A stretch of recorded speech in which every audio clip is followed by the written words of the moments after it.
Welcome in to another episode of the My Two Bits Gators football podcast.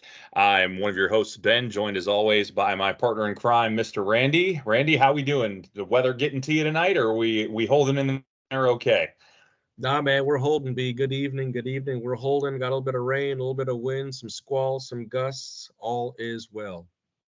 Good deal, good deal. Yeah, it's a little frightening for winter down here in Florida, but we're holding our own. So Right. tonight we are going to have a little discussion around some other things that are a little frightening, known as the transfer portal. Just kidding, Wow. but we're gonna have a full discussion around this. Obviously, it's become a big part of college football in general, and certainly an important part of recruiting and really I think a necessary piece as we'll have discussions around tonight.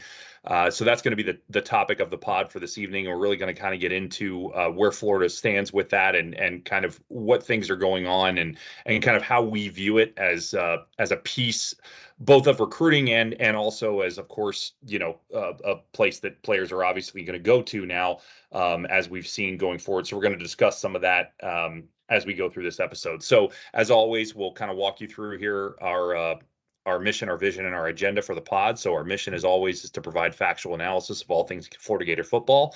We want to have unfiltered conversation around the product on the field, as well as recruiting and overall coaching decisions. Our analysis will always be based on review of film where possible. In this case, it's going to be a little more based around what we've seen as far as transfer portal grades and things of that nature. And while we will express opinion, that opinion should always be based in some type of fact. We'll also have evaluation of strategy and tactics where appropriate, obviously, and observation of player personnel decisions, which clearly come into play here, as well as on the field execution. So our agenda for tonight is going to consist of just a transfer portal definition. We'll just kind of look at that and as to what this actually is now that it's changed in the past few years. We'll then have a discussion of outgoing transfers from the team. We're not going to discuss any other incoming. We talked about some of them on the signing day pod.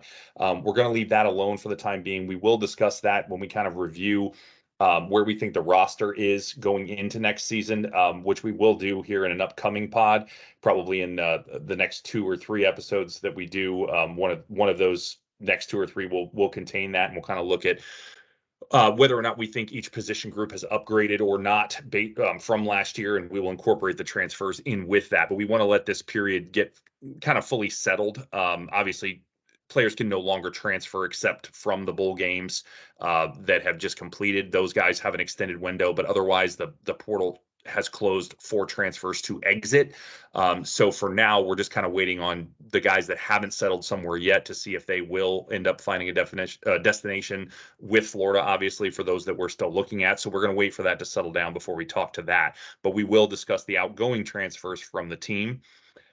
We will then have a discussion around the importance of the portal now with NIL factoring into recruiting the way that it does, right? So we talked about how much we feel NIL and more than feel how much NIL is playing a role in recruiting now from the high school level and how that kind of increases some of the importance of the portal. We're going to talk to that. And then also to kind of end things out, we're going to have a little discussion around how does one define who is actually a Gator at this point in time, right? Now that the portal operates the way it does, and you can kind of come be a Gator for a while and then not, and then maybe you were somewhere else and then you become a Gator later, right? What defines who is actually a Gator, right? And so we're going to have a little conversation around that.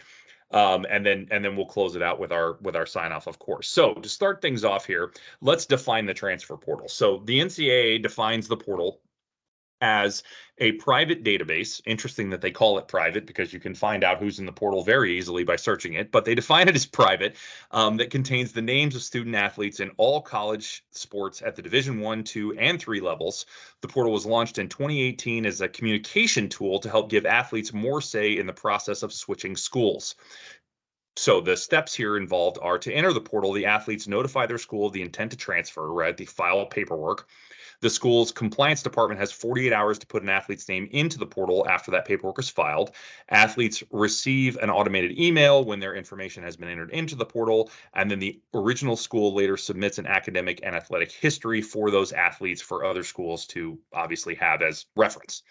The transfer portal database stores the names of the student athletes across all college sports who have entered, sortable by sport and player name. The full list of names is not available to the public. Again, that is said multiple times, and yet I can go on right now and see every player in the portal ranked by On3. So don't really understand the private nature that they make of this, quote unquote. However, that is the definition as it reads. So having said that, that is your definition of what the transfer portal is. Again, it was designed because there were a lot of kids that were trying to transfer for various different reasons, whether it be playing time, greater opportunity. Maybe there's a group of 5 school kid that feels like he wants an opportunity at a Power 5 school instead, right? That he wasn't able to get. And there was basically a drive for more transfer ability outside of just, kids that were at junior colleges, right? Because that was the big push for a long time. There was, if you wanted to transfer, you had to go down to a JUCO college first, play a year, and then you could transfer out. See example, Cam Newton, right? That was the old school model, that's how you had to do it. Well, now obviously you don't have to do it that way anymore. So to that end, we have a lot of transfers coming out of the class this year, and we're going to have a little discussion around each of them and how they impact Florida's roster and whether or not they frankly helped or hurt us by their transfer decision. So we will start this thing off and kind of have a conversation around this. We'll start with the first one on my list is our quarterback, our third string quarterback from this season. Actually, he became second string quarterback, I should say, which is Max Brown. And he has transferred to Charlotte. So your thoughts on him, Randy? Did that help us or hurt us with Max Brown transferring out? Good question, B. So with Max, what was tough about Max was we didn't get to see his full ability as a dual threat QB, right? He was ranked very highly as a dual threat QB coming out of Tulsa, Oklahoma. And for all intents and purposes, could have done some really unique things in Napier's option plan. So with that, looking at what we have coming in, the strength of Mr. Lagway, the return of Mertz, for me, it's going to be a help. Mertz agreed to come back because of Lagway and leadership and helping him through the reins. And so with Max out of the picture, no disrespect, Max, there's a lot more time to focus on that relationship, focus on the development of Lagway without having any extracurriculars regarding somebody else saying, hey, I'm the next guy up. I deserve some snaps. I deserve some time. Yeah, I hear you there. This is an interesting one for me. So this isn't one that I necessarily would give a lot of thought to initially, but when you look at the roster and the way it's currently constructed, the only 2 quarterbacks we have are Mertz and Lagway. And that's not enough as far as scholarship goes. We do have a walk-on, but that doesn't really qualify, right? That guy's not going to play. So you really need 3 viable scholarship quarterbacks, in my opinion, or at least 3 viable guys that could play. So I'm going to say, as long as we land another one through the portal, which there is talk that this guy from South Alabama is actually going to come as a walk-on, but he would be of that caliber where he could theoretically play if he had to, right? And as long as we get that, I'm with you, it helps. Should we not land a viable third string quarterback, then I'm actually going to say this hurts. So this is kind of one that jury's out for me on. Because if we don't have enough depth at the position because Max left, then that actually hurts us.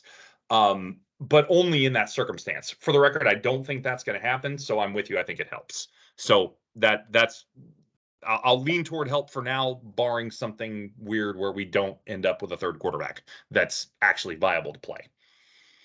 I was going to say, don't go neutral on me, because the other thing too is, and like you said, we don't know what's going to happen, but we'll see what happens with this Yale QB kid. What's his name? Aiden Warner. Yeah, that's another potential option as well. Yeah, as long as we get one, I'm fine. As long as we get one viable third string option, which is tough, right? Because you're basically coming in to be third string, and you know it, right? Yeah. So that is hard. But as long as we get that, then yes, I agree. This helps you. You probably freed up, a roster spot that was probably better to have for somebody who's, a legit third string candidate, right? So yeah, I'm with you there. All right, who you got next? So you feel more comfortable with 3? Okay, fair enough. Yeah, Absolutely. I think you have to have 3. Yeah. Yeah. Yeah. I got you. I got you. Depth. Sure. All right. How about this name? A little bit controversial wherever you come from, but Trevor Etienne. B, I'll Yes, ask you sir. now. Help or hurt? Yeah, it has to be hurt, right? Now, while I do feel our running back room is very strong, very deep, obviously getting Cam Carroll back is going to be huge, right? Hopefully he's able to return to form after the ACL. But that'll be a huge addition back. Obviously, the guys we have coming in, as we already discussed, right, with Daniels and Baugh are great additions. Webb, I'm excited to see him come back for his sophomore season, and then of course, nothing wrong with Montrell clearly as the lead back.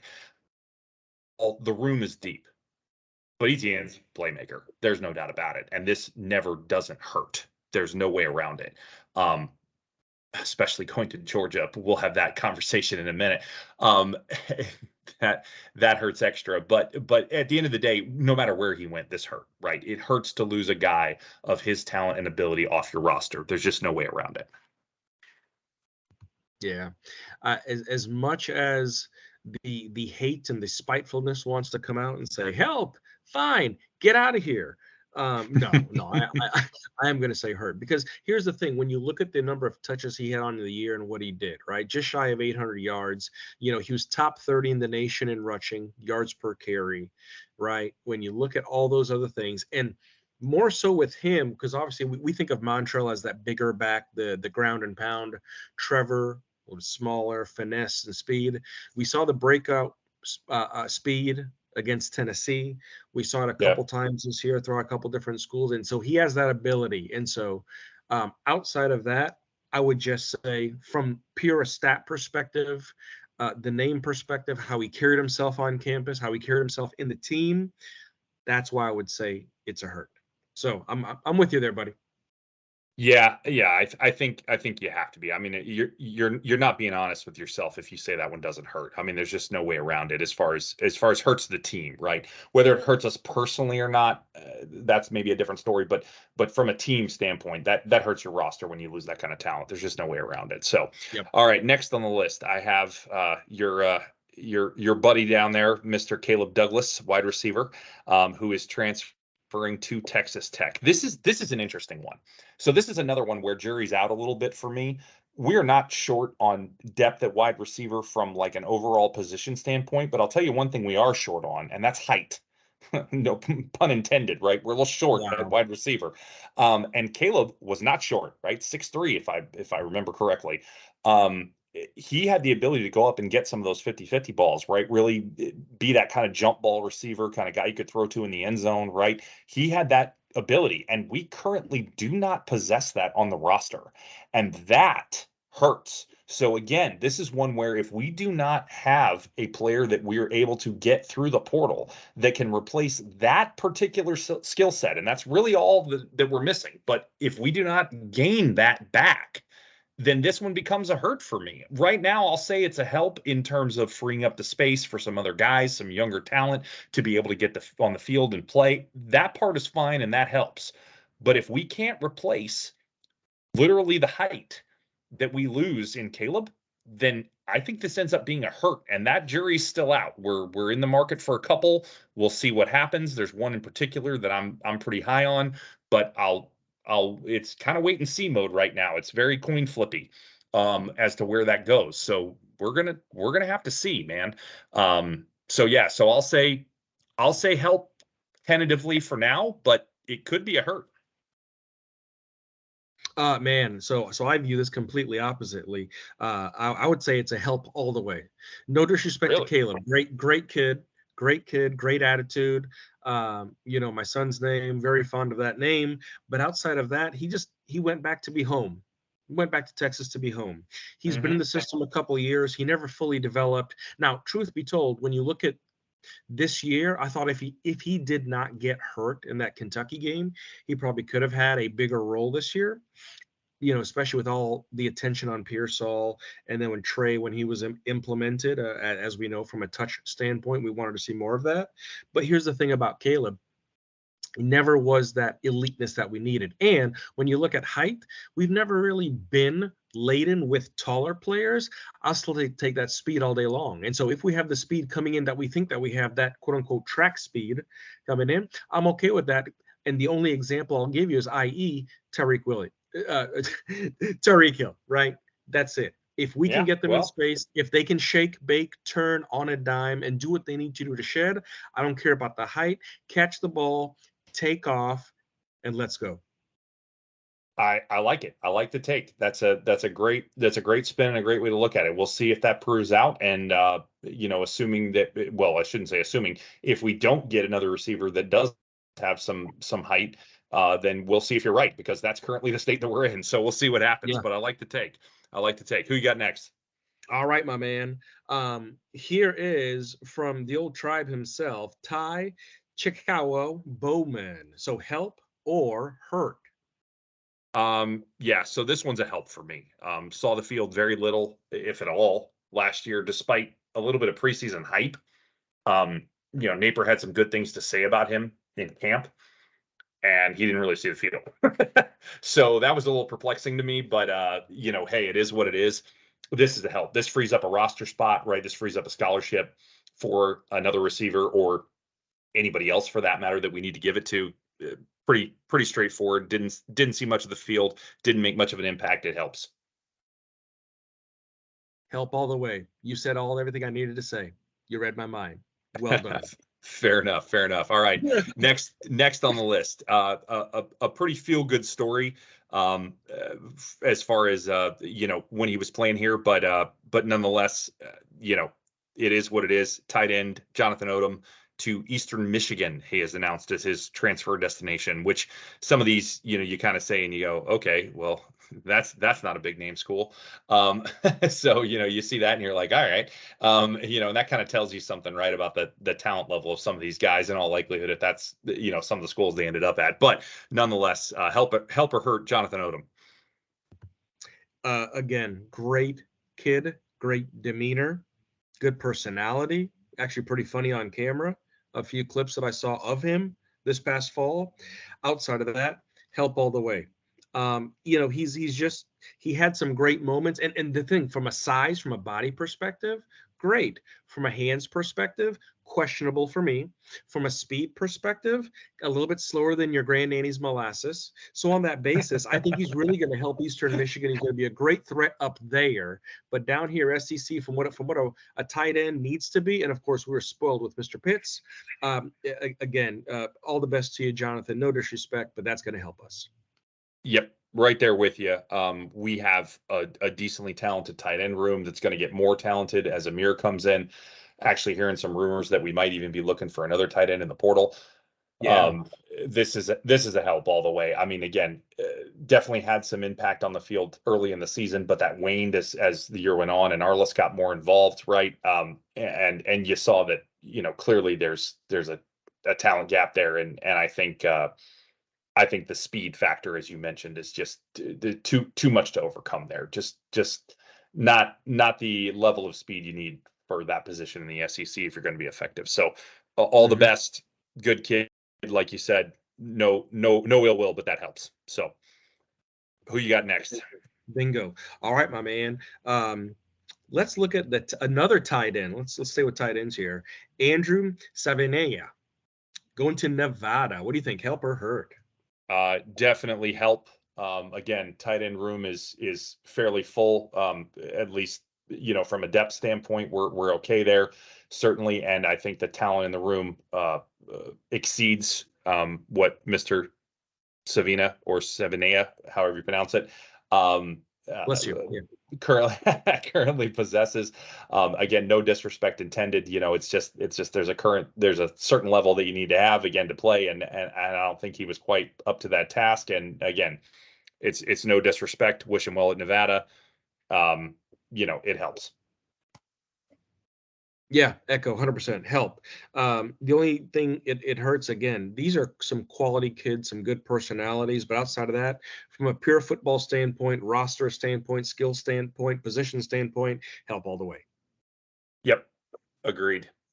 All right. Next on my list is the offensive lineman, Mr. Jalen Farmer, going to Kentucky. Help or hurt? Help, uh, just like what our offensive line needs. So so when you look at you look at everything that we've gone through this year on offensive line, and we talked about this timeless amounts. The offensive line is probably needs the biggest rebuild out of anything that we have, and so with Jalen. He's got some great size. He had some great ability, but really limited with time this year at all. So on that basis, frees up a spot. We got some great talent coming in to develop some other players. So on that basis, for me, it's a helpy. Yep, right there with you. I think it's a help. Little interesting that he went to Kentucky. Think this might have been a depth add for them more so than anybody they necessarily expect to see the field a whole lot. But again, time will tell on that. Sometimes you don't know with these guys, but at the end of the day, again, it's a help. You want to upgrade the talent here. From both a starting and depth standpoint, right? And I think this helps us do that. So that's a help. Who's next? Good deal. Good deal. On the list, let's see what we got. B, let's see what the O line. Jordan Herman actually going to Charlotte. I guess he doesn't like wearing sleeves either, like Biff, their head coach. But Jordan Herman, help or hurt? Yeah, he wants to go keep blocking for Max Brown. There you go. Help all the way. Again, same thing here. You want to upgrade the talent. Same thing I just said. It's the exact same case. Um, Not somebody that was necessarily going to see the field a whole lot now or potentially in the future. That's a help. Yeah, I have no qualms there. I think it's a very relatable and all points to Mr. Farmer. So yeah, help all the way. Yep. Yep, agreed. Now we'll flip things around here and continue to talk about the O line and talk about Mr. Micah Mazuka, who is in the portal, though no transfer destination yet found. Help or hurt? This was tough for me because I'm looking at what he did this year. I'm looking at overall, and here's the thing. I think we had a conversation around time, experience in the trenches, and I honestly would have welcomed him back to see what he was going to do in the fall of 24. So for Yep. me, for Micah, again, from a continuity stick, because offensive line, it's all about continuity and snaps and experience. So to me, that's a hurt. Yeah, no, I'm Yeah, there with you. And first of all, apologies, I mispronounced his name again as I did for the first half of the season. It's Mazkua. Apologies. everybody did. And Everybody did. um, but uh, but yeah, this has to be a hurt when you lose a starting offensive lineman who could have returned and played again and who was solid, right? He was solid. He was probably maybe the most consistent player we had on the O line. Really, he stayed Maybe. he stayed healthy, right? He was consistent, didn't give up a bunch of sacks, right? He was pretty good. His run blocking was pretty decent. We typically ran on his side of the line. Um, I that one hurts. No question about it, especially at a line that, continues to need talent and depth, right? We've talked about it. Now, again, we've brought in some talent through the portal and through recruiting, but recruiting typically doesn't produce on the O line their first year. So that, usually have to wait on. Maybe Fletcher can play first year, but he's a tackle, not a guard. So this is a loss. This is a loss for me. It definitely hurts. So who you got next? All right, my man. Next up, let's stay on the O line. Last on the O line, we have Mr. Richie Leonard. Yeah. This is another one. I'm gonna have to say hurt here again. Again, this is the other starting guard, right? So both starting guards from the season gone. That has to hurt again. This one kind of took me off guard. I mean, Mazkua wasn't exactly expected. This one was super unexpected for me. I think this is where you start to see that NIL impact, right? I don't understand why Richie would have left.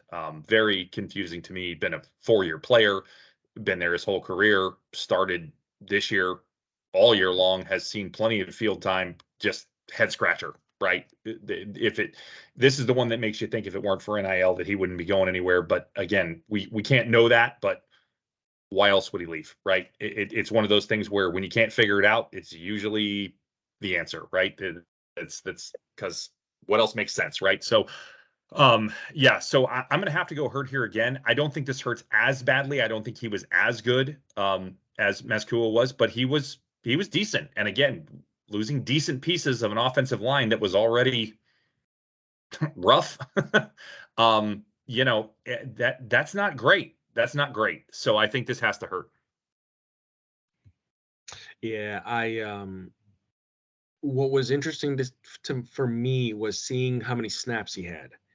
And again, continuity. He was one of those pieces that would have added more to continuity moving forward. Mm-hmm. I'm surprised that the school hasn't been announced.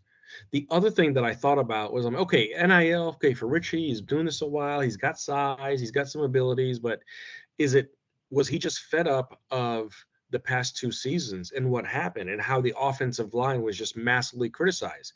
Just couldn't take it. I mean, is that an element? Was that an element to his decision? I don't know, but either way, yes, B, I have it as a hurt as well. Yeah, I think so. And to your point, I guess if it was NIL related, you would anticipate that he would announce fairly soon. Yeah. But I don't know. ETN took a while to get his NIL stuff worked out with Georgia. So maybe Yeah. sometimes it takes a little while. I don't know. Sorry. Oh, Can't help but go there. All right, next on the I list, know. the other very big name is going to be on the D line, Mr. Princely, Umanmielen to Ole Miss. Thoughts? Hurt. That's it. Hurt. He should be going to the league. Real simple. We're going to talk about this later in the segment, but tampering. Sorry, can't throw a flag Yeah. on that because it's not policed. It's really tough because this past year I thought he could have been more special, and I think he would have been in all intents and purposes if he had his running mate on the opposite side, Mr. Boone, also adding to the scheme.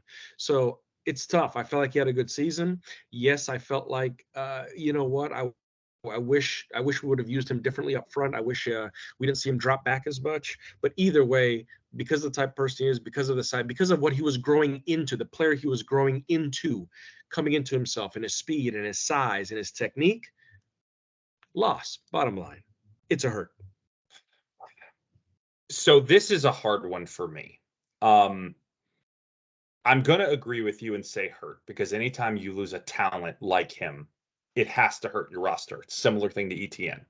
However, when you look at this room coming back at D-line, especially at edge, buddy, I'm excited about edge at Florida next year.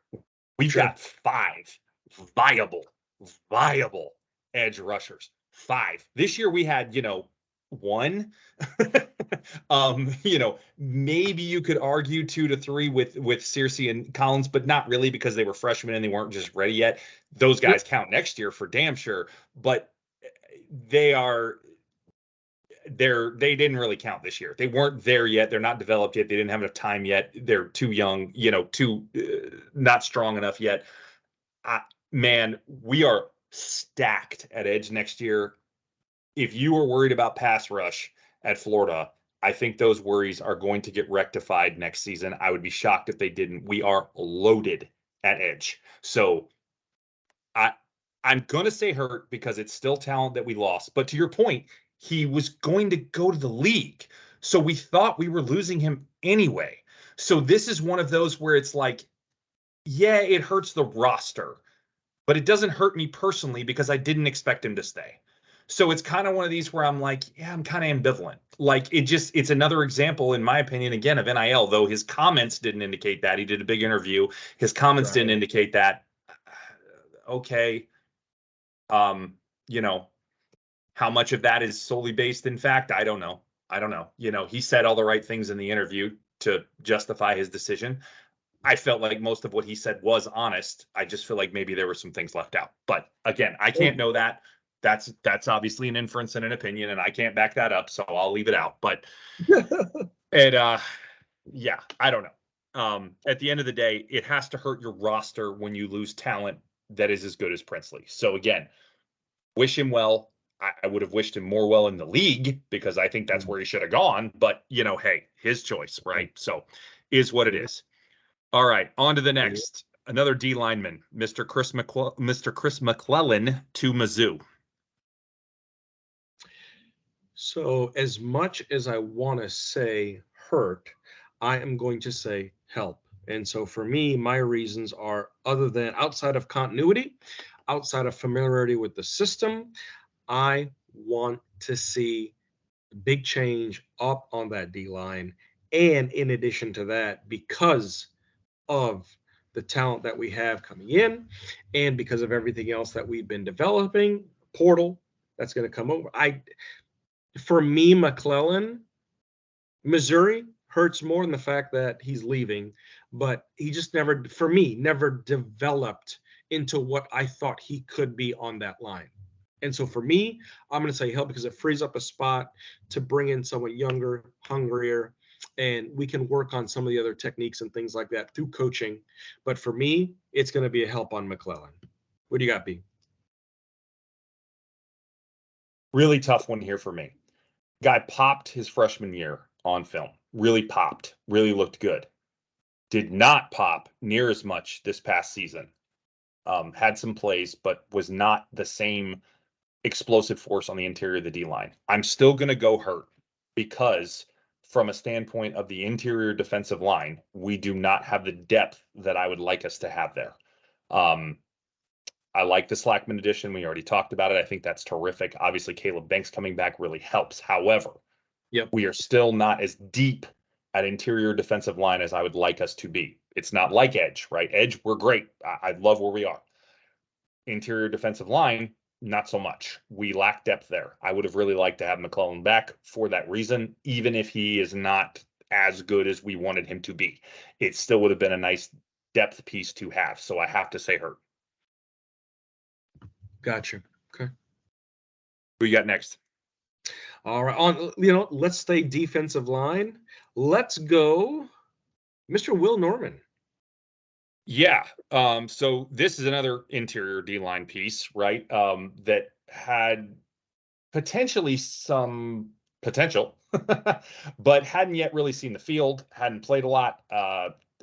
Granted, that could have happened, could still happen for the team he's transferring to, which hasn't been announced yet. This is by far and away the guy who's been in the portal longest and has not announced the destination. So that's kind of interesting, other than maybe Mahalik. Mahalik might be the only one who's been in longer and hasn't announced the destination. So this one's a little bit head scratching as far as where he might end up and if we might see if he develops or not, because maybe we know and maybe we don't. But at the end of the day, I have to go help here because I can't. There's no production for me to evaluate to say that it hurts us. So I'm going to have to say help. And you know what? I'm right there with you. And for me, the pure reason is, besides the roster spot on D-line, is the fact that look how long he's been in the portal and he has not been coveted. He is not, Yeah. It's not like, oh man, we got to go. Oh, Will Norman's in there. Have you seen his clip? Have you seen his film? We need to go get that. Yep. It's a fair point. That's a fair point. That's all. Yeah. Yep. Yeah. I like it. To a similar end, though hasn't been in the portal as long, another D lineman, Mr. Keenan Landry, help or hurt? Yeah, Keenan's going to be help for me. I thought he was going to be really good as a backup or third, and apparently he dealt with some injuries here and there. But the other thing about him that I read about was just inconsistency when it came to his assignment. So as far as that goes, listen, if you need that, don't get me wrong. I know there's some complex schemes here and there, but if you need that much help, it's a help for you to be off and us freeing up a roster spot. So help. Yeah, 100%. Was never going to be anything but a backup anyway, and clearly wasn't even doing such a great job with that. Based on your comments there, it's a help, frees up a roster spot. So I'm with you there. Who's next? Yep. Next up, linebacker position, Scooby Williams. Yes, to Florida West, also known as Texas A&M. So if it were not for our incoming recruiting class, and if it were not for Mr. Pup Howard, who we have acquired in the transfer portal, I know we said we weren't going to talk about players, but I'm going to mention that one in this case. I would have to say hurt because of the lack of depth that we possess at linebacker. I would have had no choice, right? Tejada Mitchell is gone. So even though I was not high on Mr. Mitchell, even though I liked him a lot as a human, not high on his play, in most cases. We were down to very limited depth at the linebacker position, and I would have felt like we couldn't afford to lose Scooby, regardless of the very many issues that he had last season. Now that we have acquired a linebacker in the portal who I believe is an upgrade from Scooby, quite frankly, we will see. We will see if we're correct about that, but I believe he's an upgrade from him. And we have acquired the talent that we have through the recruiting with Graham and Childs. This is a help for me. I'm wish him well and glad that we were able to free up the roster spot to get Pup in here. That's where I'm at with it, man. I am so sick and tired of seeing him pick the wrong gap and miss a tackle when he does. I'm wish him well at Florida West. That's all I got for you. What do you have? You know what? This was a head scratcher for me, but ultimately I will not be selfish and say help. What was really tough was understanding, pretty much what you said regarding the gaps, regarding some of the tackles or lack thereof. He did his best especially when Shamar went down. He was number 3rd overall in tackles, but again, Shamar went down after the Georgia game, so he had to step it up. And we just saw him miss time and time and time again. And just like we said, after the Kentucky game, he just was never the same for whatever reason. And we thought he could turn it around, and we had some flashes of brilliance, but just never could put it together. So on that basis, for those reasons, I'm going to say all the best to you, Scooby-Dooby-Doo. And it pains me that I can't say Scooby Snacks anymore. So outside of that, yeah, we did lose a nice dad joke out of the pod for next season, right? but hey, we'll survive. I'd rather lose the dad joke and make some tackles. Fair enough. Fair enough. All right. Good enough indeed. All right, up next, safety Kamari Wilson, a very highly touted recruit, however, did not pan out for us. Going to Arizona State, help or hurt? Man, this is talk about the rise and fall of the golden child, right? Very, very coveted as one of Napier's big gets his first year in Gaines, Vegas. Help, just when you look at Kamari on the off-field issues, the personality, the some of the other things that I won't get into here on the pod, help. Bottom line. Yep. I'm with you on this one. Regardless of what happens at Arizona State or anywhere else that he plays, this is a help for Florida. This is going to be one of those weird exceptions where I don't care if he turns into an All-American. This is a help for Florida. He did not fit in this program for whatever reason. He needed to go. I'm glad he went. It frees up a roster spot that we needed for somebody else. He was never going to work here. It just didn't pan out. Sometimes that happens. Maybe it's an issue with him. Maybe it was an issue with the team. Maybe it was a culture conflict. I don't know. But this guy was not going to work here and really not going to play. I mean, he ended up on the practice squad this year, and he was a 5-star recruit. When you see that happen, that means something's wrong. So he was never going to work here. So regardless of what it turns out for him in his future, and again, all the best to him. He seems like a really quality kid, actually. His parting comments were first class. So all the respect in the world to him. Wish him nothing but the best, and I hope he finds a better situation for himself at Arizona State, or again anywhere else he might end up transferring to if that should happen. Wish him nothing but the best, and but it just wasn't going to work here. So this is a help for that reason. Again, regardless of future and potential and everything else, it's kind of one of those oddball situations. So anyway, that's what I got there. What's next on your list? Yep. Let's say in that spot, DB safety area, Jadarius Perkins. Yeah, Mr. 2 or 3 games into the season, whatever it was, announcing a transfer, which was super bizarre. Portal wasn't open, and he said he was transferring. That was super weird. But he didn't want to fight Jaden for a roster spot. So, hey, okay. And then he went to Toledo. So that ought to tell you all you need to know, right? Help. Clearly there was an attitude issue here. Clearly there was maybe an ego issue here. I don't know what it was, but that didn't need to stay with this team. Again, I don't really. He showed flashes of brilliance sometimes, quite frankly, but he also had a lot of issues getting lined up and knowing what coverage to be in and play. So it was a hit or miss type of thing, and I don't care if it was hit some of the time or whatever. Again, attitude told me all I needed to know. That's a help. Yeah, you're not kidding. Because I look at Jadaris kind of like Kamari in a way. Now Jadaris was left over from Mullen, and the one thing that really irked me about Jadaris's comments, his parting comments, thanks to Mullen, nothing about Yeah, Napier, and so yeah, so that so was clearly, right? Clearly, not a good fit for culture. So nope, not at uh, all. Yep, agreed. Definitely, maybe one of the last of kind of the poisonous tree there that needed to go. Unfortunately, don't really love saying that in general, but maybe yeah, it's the truth. So again, things we can't know, things we can only speculate about. But yeah, right there with you. All right, next up, another from the secondary here, cornerback Jalen Kimber to Louisville. so head scratcher for me, but because of the amount of help we clearly needed at this position, the refining of this position here, along with almost like with O line was a struggle for me this past fall. So on that basis, for Jalen, despite the fact that of experience and some of those other things that we like from a continuity standpoint, I saw Jalen get trucked way too much this year.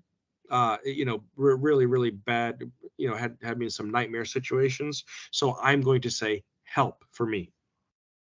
Yeah, I'm gonna echo here. I think we have enough depth at secondary, both with what was brought in through recruiting, the portal, and what remains, right? Especially now that Marshall has announced he's coming back, that this is a help. Um, what Kimber put on film last year was borderline abysmal most of the time. Every once in a while, he was okay, but clearly his strength is not press man coverage. And that's what Armstrong wants his guys to play, right? We played a ton of it. Bingo. We're going to Yep. continue to play a ton of it. And Kimber does not excel there. It's not his strength, clearly. I mean, that's just what got put on film. So maybe it's just a bad fit for the system. Um, I don't think he's an untalented dude. The year before in Tony's secondary, he looked great. He was maybe our best corner, him or Devin Moore. They were phenomenal. So really weird to see that juxtaposition there from one year to the next. But he was abysmal this year on film for the most part. So clearly in this scheme, in this system, in this setup with Armstrong, just doesn't work. So got to say help. And again, it doesn't hurt us depth wise significantly. So when we see somebody who is not helping us from a talent standpoint and doesn't kill us on the depth chart, help. There you go. Yep. Who's next? There you go. All right. Let's stay in that's again, same personnel wise. Mr. Jaden Hill. Oh God. Oh, I can we just not to him? So there's always one. There's always one every year that takes you by surprise, that catches you off guard, and that just sticks the knife straight through your heart. Ever since this started, there has always been one every single year that I'm like, oh no, oh no. And I think for a lot of people that was ETN this year, right? I think for a lot of people that was ETN, and Yep. and ETN hurts. I mean, it does. We talked about it. But for me, this is the one that stabbed me right through the gut. I did not see this coming. Took me totally by surprise. I thought he had an outstanding season. I thought he was really, really good. I know he missed some tackles here and there, though I really didn't think it was bad. I know he missed a coverage here or there, but again, really pretty damn solid. Great transition to nickel, stepping up and playing a position he's never played and looking like a veteran doing it, in my opinion. Man, this one hurts me terribly. And it hurts Florida terribly because now we have very little depth at nickel, which is killer. Super important position. And we are now all of a sudden very short on roster depth for it. So this is just a killer all the way around for me. Absolutely, without question, the most brutal one to me on this list for me. I grant you there are certainly different takes, and some of that is absolutely my opinion. But to me, when you look at the combination of what he put on film last year, and all the plays he made. I mean, he was my midseason superlative for crying out loud. I mean, the guy was really, really good.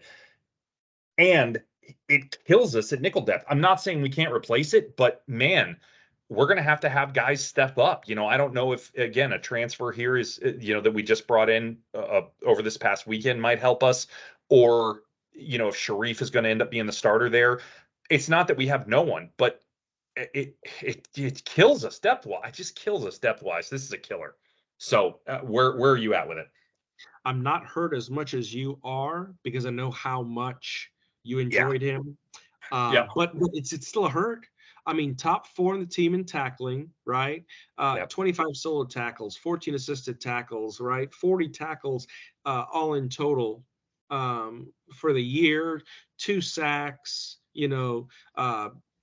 he just had so much to offer, played with great position.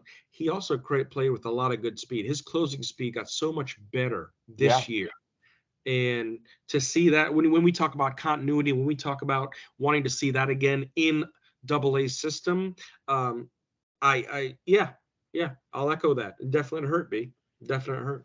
Did such a good job reading screen passes in the flat on wide receiver Yeah. screens, getting off blocks, getting those bubble screens broken up. I mean, I could go on and on, man.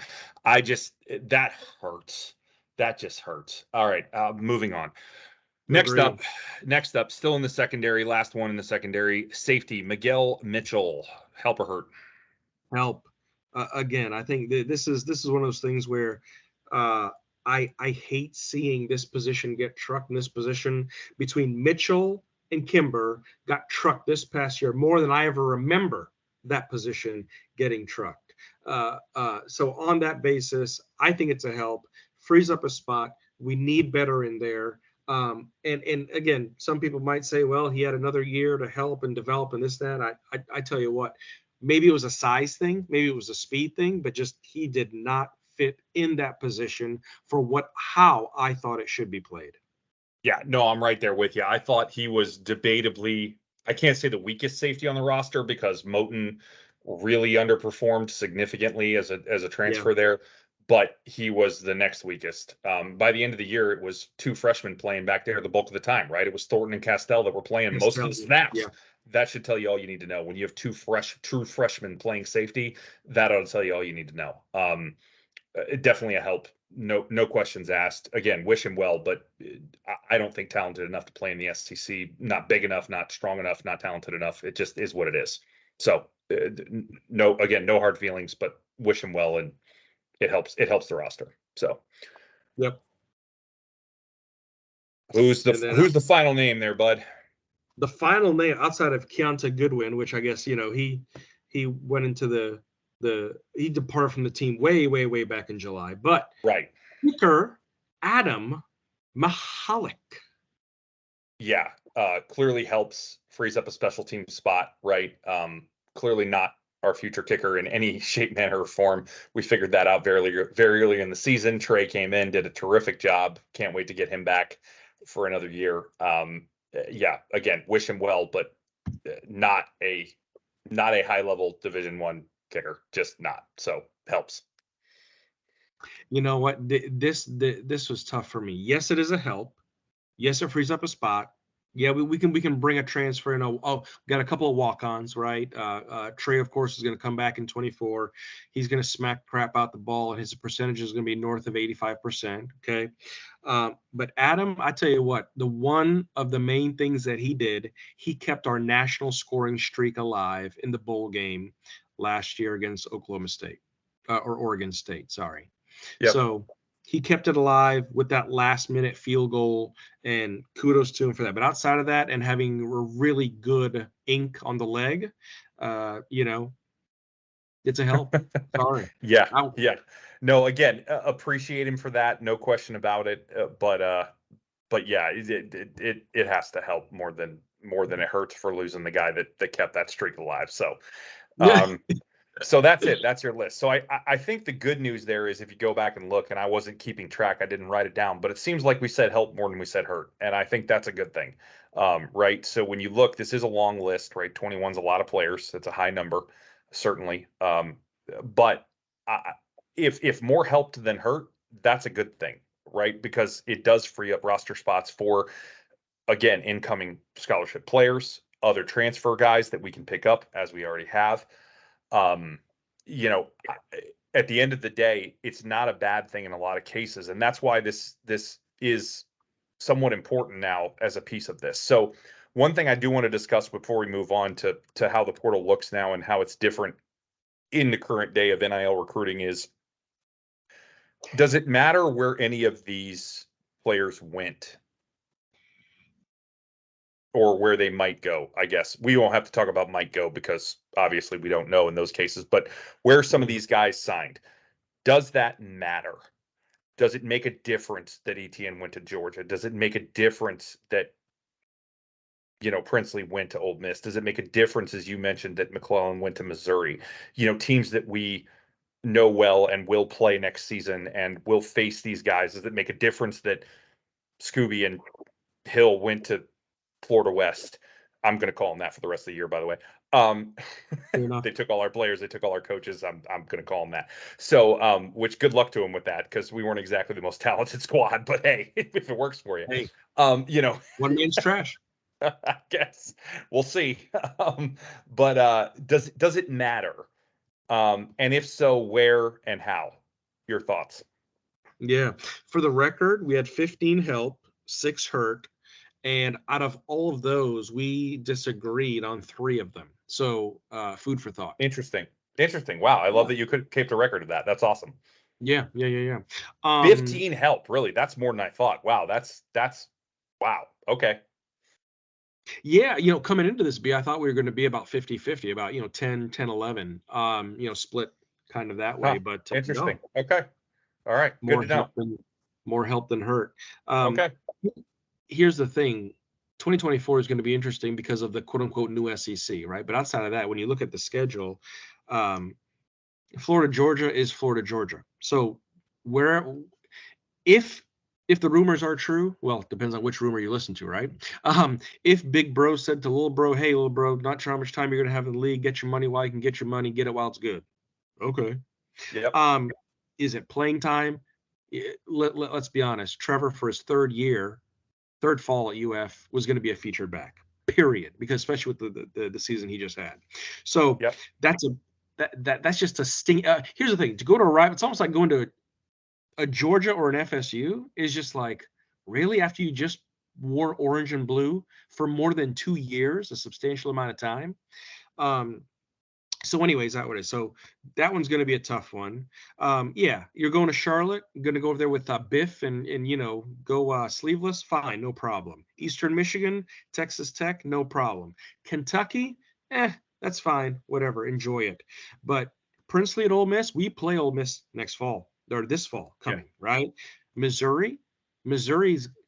Don't get me wrong. Missouri had a lot of juniors and seniors they've got to replace, but Missouri's going to be strong again. Old Eli up there, whatever they're drinking in the base of the Ozarks, they're going to have a team that's competitive and ready to go.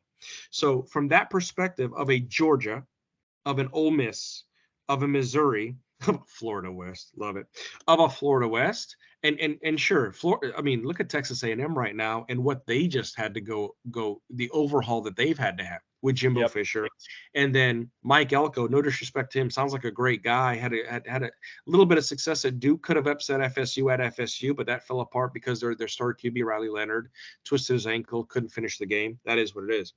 But some of those are definitely going to be really, really tough, seeing those players on the opposite side of the football. Wish them well, but at the same time, if they don't play for whatever reason, or if NIL monies don't work out, if contracts don't work out, if personnel with coaching and staff and the organization doesn't work out, I'm not going to be mad.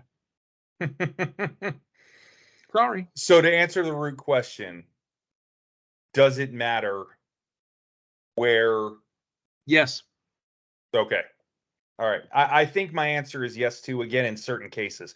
And I think really for me, really, if I really break it down, if I really sit here and I really think about it and I'm really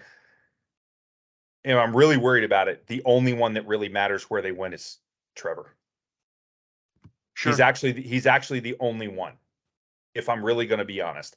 All the rest of them, yeah, I know some of them went to SEC schools. Yeah, I know some of them went to SEC schools that were playing next year, right? I, okay, like that's fine. There, especially like you said, with the way the SEC works, yeah, they happen to be on the schedule next year, but they just as well may not have been, right? Like, yes, they are, but I don't think that had anything to do with their decision, right? Like, I don't think they're going there because they get a revenge game or something. Like, I don't think that had anything to do with it. I would be shocked if it did. If it did, Yeah. shame on them, and I hope that they get schooled for it. But I really don't think that's the case. So the one that matters to me is Trevor, as in where he went. That one is brutal, just brutal.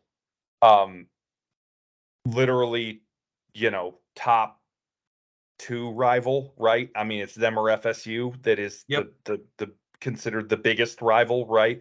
Um, that's brutal. That hurts bad.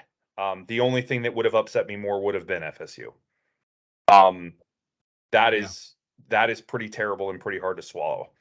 Um, I'd have rather him gone to Bama, and I loathe Bama, but they're Whoa, not really Bama. our rival, right? They're not technically our rival, and Correct. Correct. so at the end of the day, that one just stings bad.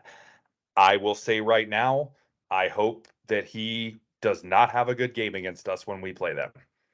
Unfortunately, he probably will, but I hope he doesn't.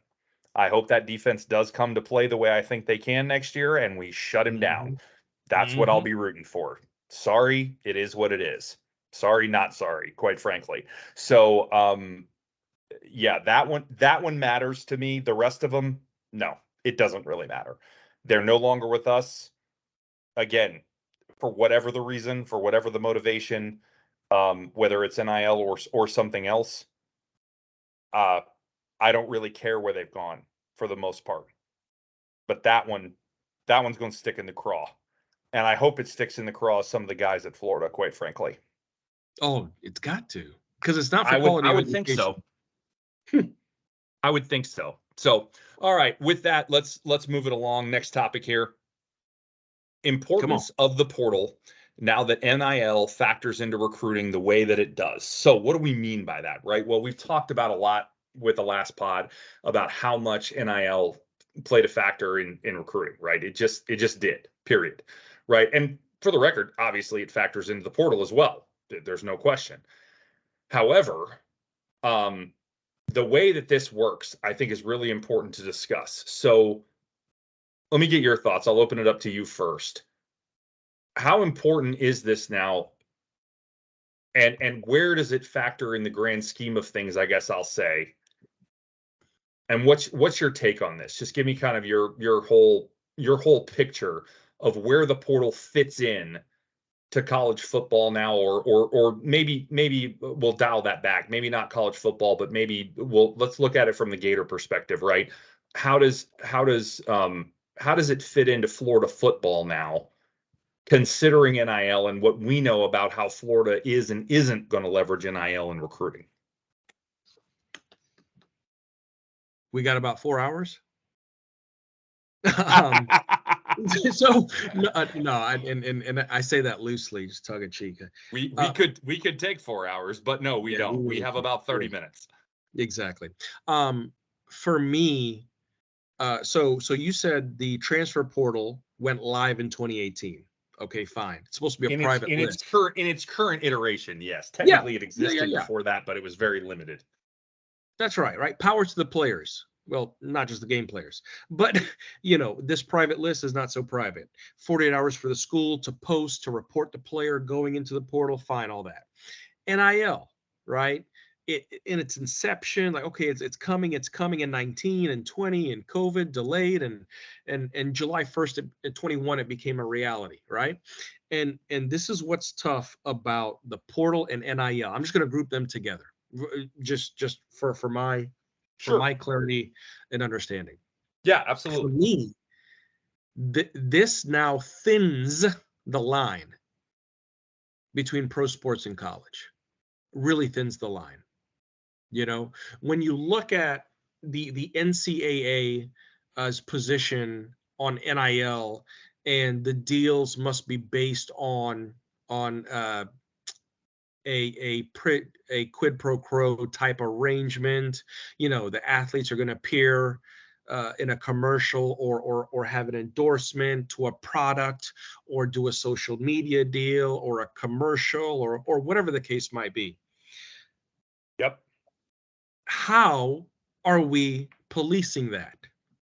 That's going to be a rhetorical question because good Lord, right? Then you look at the other aspect of what NCAA stands for, right? National Collegiate Athletic Association. So when you look at from a collegiate standpoint, and especially when you look at it from an amateur standpoint, you look at it in the sense of now our college athletes, are they employees? What does that look like? I mean, they're student athletes. It actually should be athletic students, Not right. especially when you look at some programs. Let's be honest, most of these players that are 5-star, 4-star, that are doing very well, that are gifted, that are physically gifted, like I am not, and I'm very, very salty about that. But seriously, they're not going there to study sociology. They're not going there to study human relations. They play football. They're going to study football. They're going to play baseball. They go to play baseball, study baseball. Period. And so that's what's tough, to separate, to delineate those two things. And then you've got some people clamoring for, under the Fair Labor Standards Act, oh yeah, of course that they should be paid for their time related to their sport. Really? And let's throw more into the pot. Let's throw the collective in. Now, what's the collective? Now schools have collectives. Now, all of a sudden, they've popped up all over the country, right? Now you went from 0 to 150 plus collectives all over. And all the collective's objective is, we need what? Money. We need money. We need money to, going back, I know we said it before, B, but what did Nick Nolte say in Blue Chips? He's got the best players money can buy. Yep. Well, guess what? It's becoming a reality. Who'd have thought he was Nostradamus in the early 90s? You know? So, and the other thing that we talk about is rules. What rules? I mean, the reality is what is NIL? Is it a pay for play model? Is it NIL? Is it an endorsement? Am I going to have you? I was there, a local coffee shop in Gainesville, Iliano's Coffee, great little coffee shop, family run, started in Lake City years ago. Trevor's out there in the parking lot when they opened their newest location this fall in Gainesville. He's out there, he's signing autographs. He's got the smile on, this, that, and the other. And he did his time. He showed up for what, a couple hours? That's it. And what did he get paid? Whatever the amount he got paid, right? And the other thing that we're seeing is athletes on visits. Hey, how much are we getting paid for this visit? Well, what do you mean? We're rolling out the red carpet. You're getting fed. You're getting this. You're getting that. And yeah, but how much am I getting paid for coming to see you guys, right? High schoolers being contacted through their coaches, their high school coaches, getting leverage to ask, hey, so well, what if you had this number thrown out here? And right, how do you police that? Especially when you look at the rules of engagement. Going back to what happened, especially, and I'm going to name our two stars, especially with Princely and especially with Trevor Etienne. When you look at those two scenarios and you look at the transfer portal and you look at what a school is supposed to do to respect the player, respect the institution, and wait till the player declares for the portal to not tamper, you absolutely knew these guys were tampered with. But how do you police that? How do you enforce that? I'm sorry, I'm just going to wrap it up real quick. You can tell my frustration in my voice. It's just so tough because the importance of it has just changed the game. When Pandora's box opened, they really didn't know what the hell they were opening. And it's open and it's tough. You can't do anything but now, except for to try and steer it some way, shape, or form back on the rails. And even that's going to take a few years to do. So I agree with everything you say in regards to NIL, no question. And I think that's kind of the point that we're trying to get after here. But if I don't want to say put that aside because you can't put it aside, right? That's a part of the question. Yeah, But as it relates to how you think Florida should leverage the portal, right? Because Billy's made it clear, I think, at least in the past, maybe not as much this season from what he started to do with it, but in the past, that he doesn't really want to leverage the portal that much, right? He's not high on that idea from a standpoint of players coming in, right? Forget players going out for purposes of this conversation. Um, he doesn't really want to do it that much for players coming in. So again, that's been his take, but I think you're seeing that starting to shift. has to. That's Yeah, my opinion. But based on the fact that we have 9 already and we're looking for more, that's a lot, right? It's not a lot, but it's a fair amount, and we're looking to increase that number. Um, it's getting to be, a fair amount. it's significant. What are your thoughts? Just briefly, I guess, in what Florida should be doing. How much should we be leveraging the portal, considering the NIL challenges that are out there in recruiting, in the portal, costing us players, right? How much should we be leveraging it? How much is enough? How much is too much? You don't have to answer all that, but just, what do you think in regards to that? I'm curious. The bottom line is Florida is at the bottom of the list, mid bottom of the list in the SEC when it comes to their collective and the amount of monies raised through it. Yep. Yep. So based off of that, and based off the fact that Florida is known as an institution to try to do it the right way and not to tamper and not to just throw money, regardless of what was said and not said. Yep.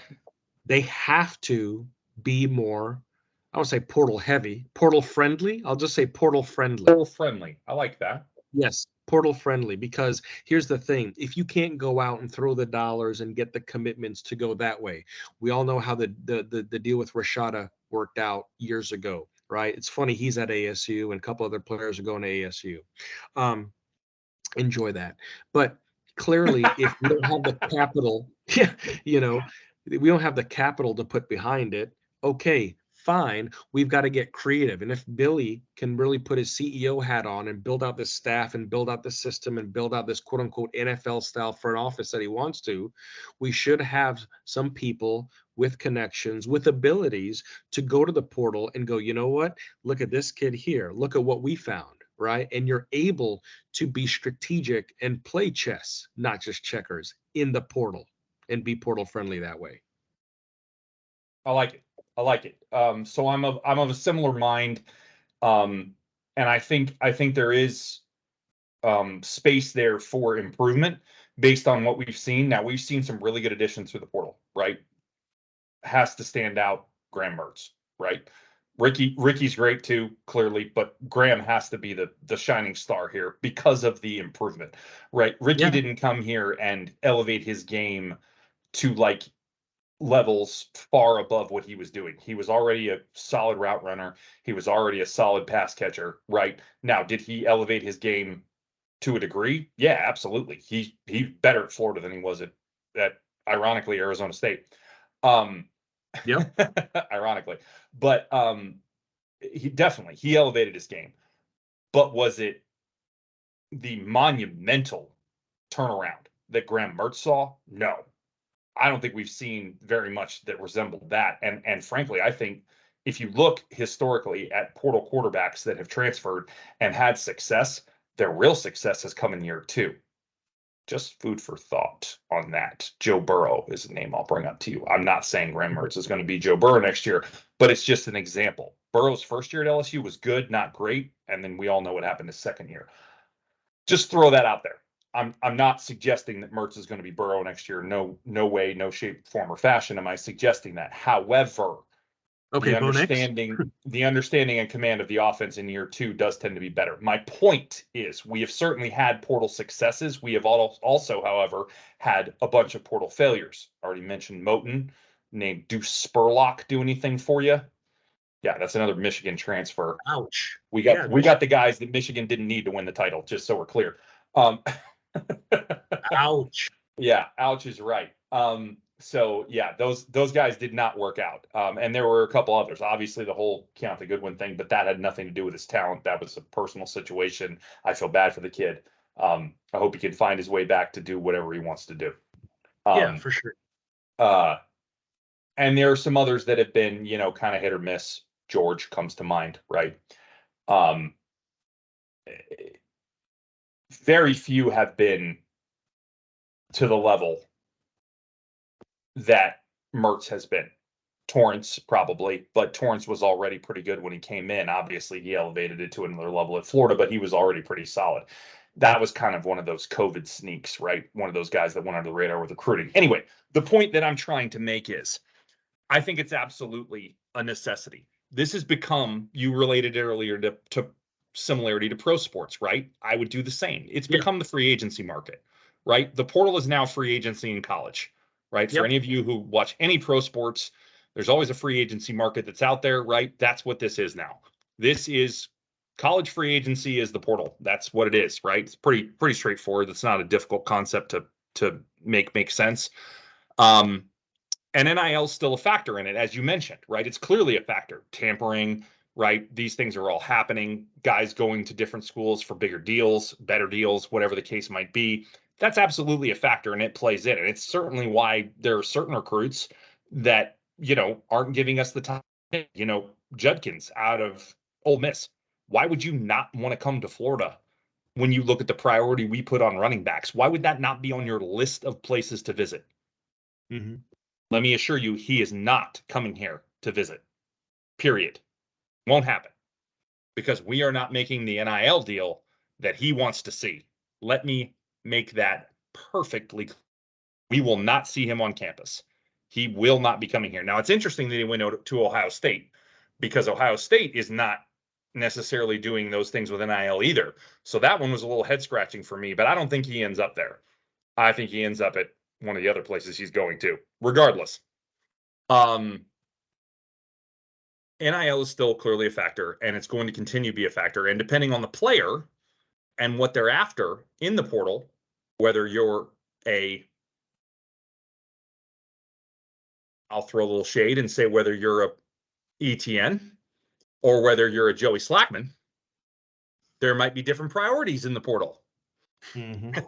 I'll throw that out there because I don't think Slackman came here because he wanted NIL money. I think he came here because he still wanted a very high quality education coming from an Ivy League university. Yep.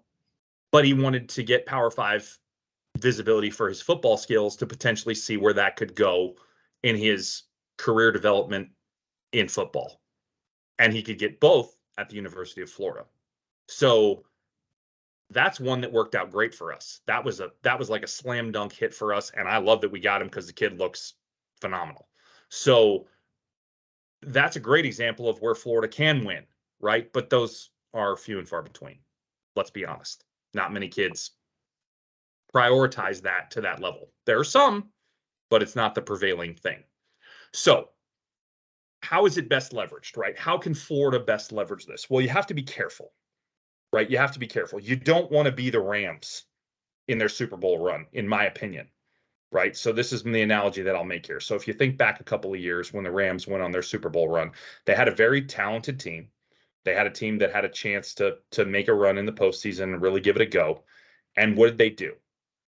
They literally mortgaged the farm for one season, right? They went out, they got Von Miller, right? They went out, they got God, who else did they pick up? They got Odell Beckham that season, right? They went out, Von they Miller. just picked up all these free agency studs, right? Miller, Beckham. I think they picked up another big time offensive lineman that year. I can't remember who it was off the top of my head. They just went out and made a huge splash in free agency when they realized that they had a legit shot to make a run at the title. And P.S., by the way, the Super Bowl was being played in LA that year. And they made the run at it. And guess what? They won. And what happened the next season? Fell apart. When that team fell apart. Now, I'll give you, Stafford got hurt the next year. They weren't the same team. Cup got hurt the next year. They weren't the same team. Fair enough. But they lost Miller next season. They lost Beckham the next season. They weren't the same team. Not even close. So let me draw you a college comparison. FSU. What did FSU do last season? They went out and they slammed the portal. Absolutely crushed it. Everybody was, oh, look at FSU in the portal. Man, they're just killing it. And they did. And they built a great team off it for 1 year. And when it didn't work out, through no fault of their own, in fairness, through no fault of their own, I won't fault them for Travis getting hurt. It's not their fault. However, when it didn't work out, what happened to that team? Is there any loyalty there? How many opt-outs did they have? Good Lord. I thought Florida had a lot against Oklahoma State. Or against Oklahoma, excuse me, 3 years ago. We didn't hold a candle to the opt-outs that Florida State had against Georgia. Holy shnikes. Good grief. That's what you don't want. Let me be clear. I'll say it again. That's what you don't want. But that's what building your team through hiring a bunch of one-year mercenaries will get you. Sorry, that's what they did.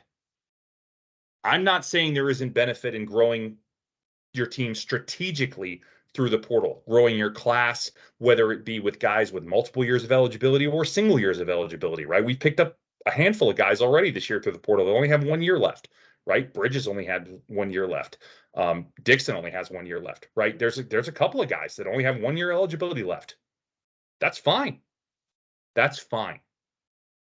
Because they're guys that are going to come in. They're likely going to play for us next year. They're maybe even going to start for us next year.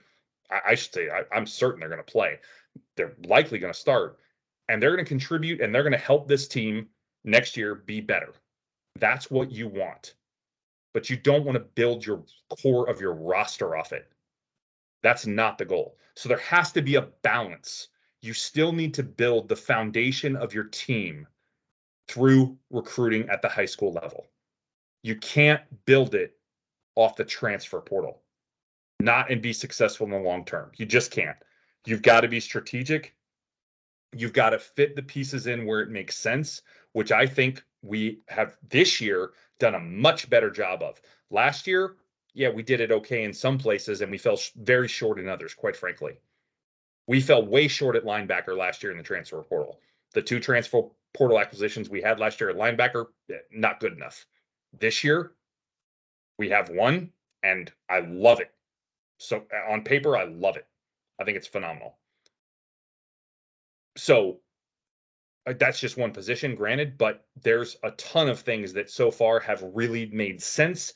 They're good acquisitions, whether they have 1 year or multiple years of eligibility.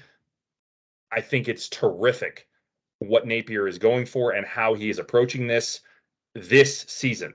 Last season raised some question marks for me. This year, I think it's a lot better, and I think he's doing a really good job to supplement the class. I hope he continues to do so. There's a few more positions I'd like to see. We'll get into that in another time. But at the end of the day, I really think that so far, I got nothing but good things to say.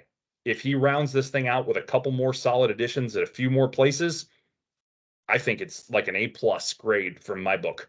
So that's what I think you really want to do here, is use it to supplement your recruiting class, especially, again, if you're in Florida's position where you're not going to be able to sling those NIL dollars like some of these other teams to the point that you so well made, right? So with that, we'll close that segment out. We'll move on to this kind of final piece, just have a quick little conversation around this topic. How do you define who's a Gator now? So with all this talk of the transfer portal and guys that are here for a couple of years and then leave, or guys that weren't here for a couple of years and then come in, who's a Gator anymore? How do you define it? What's your definition? Hit me with it. What do you got? Yeah, B, I don't even know if I have a definition. This is what was tough for me when we first talked about the subject, right, a while back. When you look at the example of ETN, 2 examples, right? ETN, Mertz. Yep. So here's Trevor. Trevor started with us. 2 years we're in orange and blue. 2 seasons. Now he's going to go and wear red and black. Ugh. Yeah, for real. It's hard not to say he's a Gator, but here's the other thing too. He can go to Georgia and play another 2 years at Georgia. Will he be considered a Bulldog? So you look at that. You look at Mertz. Mertz spent 3 seasons over there in Wisconsin. Comes down here, 1 season. Oh, he's a Gator through and through, orange and blue. He's been quoted saying, most fun I ever had, this, that, and the other, the system, the weather. As a good friend of mine from Wisconsin says, you never have to shovel sunshine. It's fair. I believe it.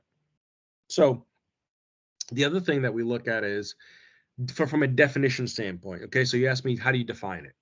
Well, is it the school that you identify with the most? The alma mater, the mascot, the program, the system? Is it the school that you chose first come out of high school? Could it be the school that you end up with? Because Graham spent 3 years in Wisconsin for all intents and purposes. And when you look at it from an undergraduate and graduate standpoint, okay, undergrad, he did Wisconsin, graduate, he did Florida. He's a Badger and a Gator. Right? So what is it really based off of? It's such a subjective thing. Nobody really knows. So let's say Trevor, let me go back to Trevor real quick. Trevor spent 2 years in the orange and blue. Let's say he's going to Georgia. Let's say he doesn't play next year. Let's say he gets injured. Let's say he ends up fizzling out and he transfers again. Is he still considered a Gator because he barely had a career at Georgia? What does that look like? Even better, if he fizzles out there and he wants to come back to Florida, do we take him back? I don't know. So anyways, that's what's tough for me defining. Is it where you start your career? Is it where you end your career? Is it where you had the most success and the most notoriety in your career? That's what's tough there for me. And those are some of the criteria that I've looked at and still scratch my head at a couple different things. But in a situation like Graham, it's hard not to think of him as a Badger because he spent 3 seasons there. But again, we'll see what this fall yields for him in the orange and blue. Yeah, so you make a lot of really good points there, and it's really tough. Let me throw one other little question at you before I respond. What if you were a guy like Richie Leonard who spent 4 years here, got your diploma, and then graduate transferred? Oh, I'm sorry. Yeah, that was another point that through my chicken scratch I couldn't read. Exactly. Yeah. What if you did get your you graduated, you got your degree, and then it's like, how could you not be considered a Gator, right? That's your alma mater. That's what the paper says. Like so yeah, that has to factor in 100%. Yeah, I agree. So this is really hard, and I agree. It's super subjective, and I think no matter what you place as a definition here, it's always subject to interpretation and opinion and everything else. I would say, to answer my own question with Leonard, I think he is a Gator. No matter wherever he goes for this last season that he has of eligibility, I think he's still a Gator. He played 4 years here, or was on the team for 4 years, graduated from here, right? To me, that makes him a Gator. That is enough to qualify him as being a Gator, no matter where else he goes. And for the record, I don't have a problem if he goes and claims the other school that he goes and plays at this year, assuming that he does transfer somewhere, right? I don't have a problem if he claims both. He can still claim being a Gator. But to your question, or to the question of Etienne and Mertz, right? This is a good one, right? So let's say Etienne gets 2 years at Georgia, or even a year, and Mertz has 2 here and 3 at Wisconsin. It's really tough, right? It's really tough. Because as a Gator, or as Gators, right, we are much more prone to think of Mertz as a Gator than we are Etienne, right? Because of how he finished, rather than how he started, right? Yep. But at the end of the day, if we're being objective and not subjective, how do you differentiate that? How do you do it? Right. So it becomes a really hard question. And that's the downside that the portal creates here, right? Because Trevor gave us 2 really good years, 700 plus carry seasons as a split time back. That's dynamite. dynamite, and a lot of good highlight reels to go along with it.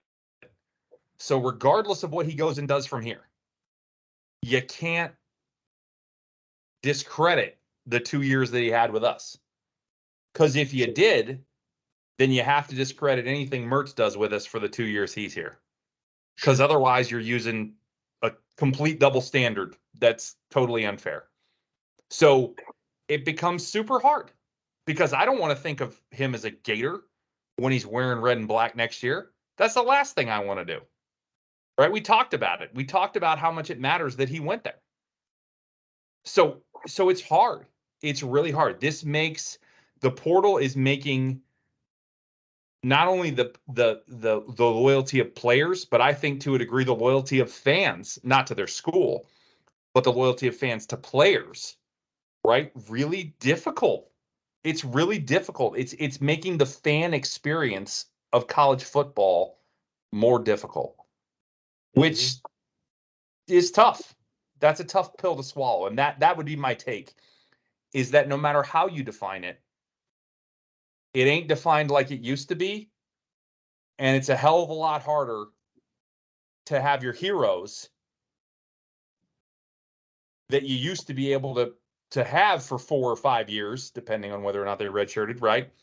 Or in Ventrell Miller's case, whether they redshirted and then got hurt and then had a medical exemption and played for 7 years. I'm just kidding. I know it was 6.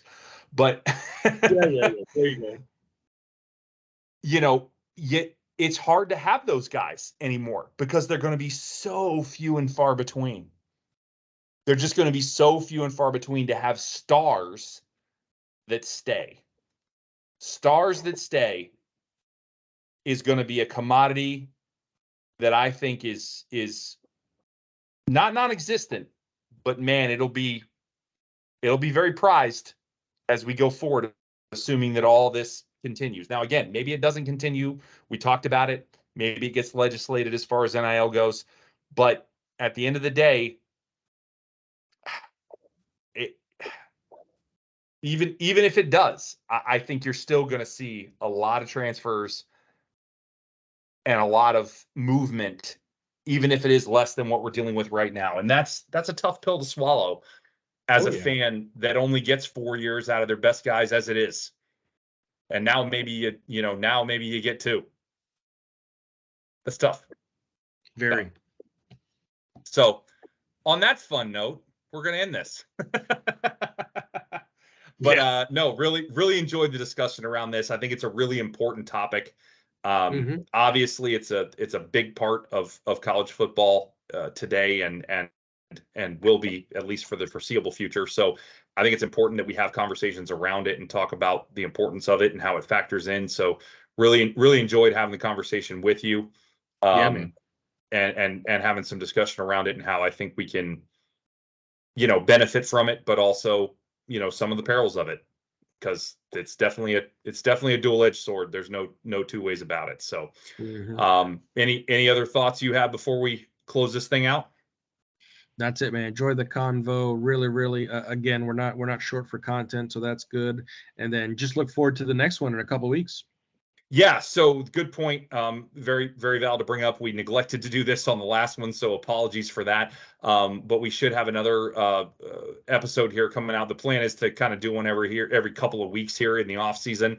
So we'll have a various different topics that we're kind of going to go through in the off season. Some directly relating to the team, some just kind of relating to Florida football as a whole. So there'll be various different topics.